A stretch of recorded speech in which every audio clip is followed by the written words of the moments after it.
Not more than so while they're coming and bringing us food and all that. I don't know if you saw all that. I didn't see all that, but they were But those fools or something else. yeah, we knew that there were, the spaghetti. We knew that there were people that weren't supposed to be that live here, but we didn't want to, to the side kind of deal because we're trying to be neighbor with everybody. And if one sees something like that, other neighbors would be like, "Oh, that guy's foul." Who is that guy? Who's he? Well, it wasn't like that. The thing was with them, it all started with them. They got kicked out or whatever because they had that same fool over there. That's their company. That guy, they mentioned it to me about your guys' space. The only thing I know about your guys' space is that Daniel was somewhat okay. He was half and half, but he kind of was bent out of shape because he was hanging out with number 5 and these people in the back. And then I noticed his little runaround. But before all that happened, this guy, we told them, hey, because he came and sat over here when, we're trying to be nice to them, barely even getting to know them. Within a few days, not even a week, these people were already trying to come over every day. And number 5, and I told him, hey, as soon as my seat was taken, when I didn't even have a seat to sit down on my own porch, that's when I said, hey, you know what? You cannot be doing this. You guys are like, you guys are pests because they wanted to come over every day and give us food. And we told them, hey, try to be nice. We don't need food. We can cook. We're barely moving in here. I don't know you. I don't know what's going in the food. And you ain't eating a plate yourself either. So, I know this food doesn't look like what you cooked. This is food from freaking food banks. You just packed it on a plate and so on. And I tried to let that all ride and so on.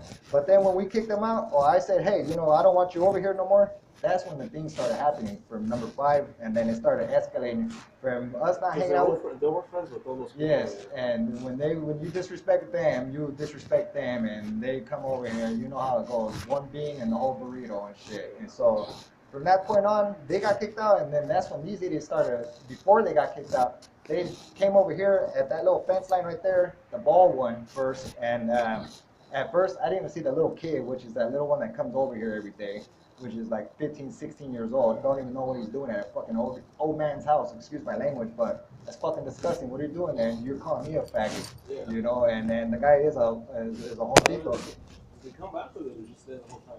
Nah, that's scandalous if they came back for me, because I don't know what's going on. It might be them. Hopefully they check them, but they parked right there already. Chingada madre. No, dude, you pulled it. I mean. Yeah. But but anyways, they already done check, man. From there, the guy came over here and said that I hopped over his fence when I could barely even walk. I can't even hop over that damn fence, And from that point on, that guy's been causing me chaos since that point on, man. I told to do it. I don't want nothing to do against you. I don't know you.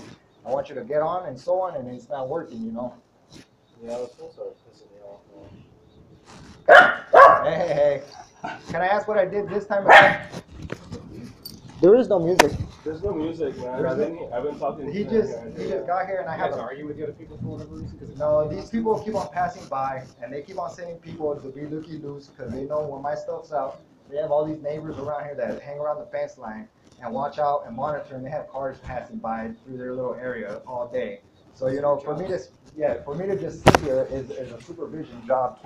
Like freaking 4 to 5 hours that I just, and in doing so, I try to put on gospel music to calm me down so the atmosphere is nice and clear, whether anyone agrees with it, but it's not music and it's no more than my porch right here.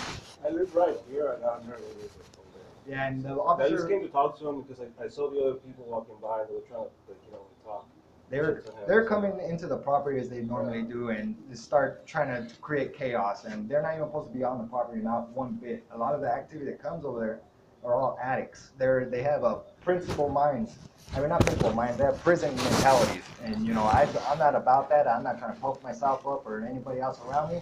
And with that being a problem, that in itself is an issue for them, man. Anytime they're out and about, and I walk my dog, it's been issues, and we're moving out because of all that, And I'm just trying to sit here, trying to wish my last days out of here. You know what I'm saying? Which apartment is it? The apartment. It's the house. It's the house over with a gate, but they normally hang out number 6 all the time. Yeah, well, they're not over there right now. I just told them all passed. As soon as I confronted the guy that was walking down here, that he can walk into the porch line and do whatever he was about to do, I started filming him, and he started walking off. So I knew, and he had his gloves on, so I knew, it's too hot to be wearing leather gloves with cutoffs and so on. When you were playing music, were you just playing it from your phone? Yeah. I was playing right here from the speaker, from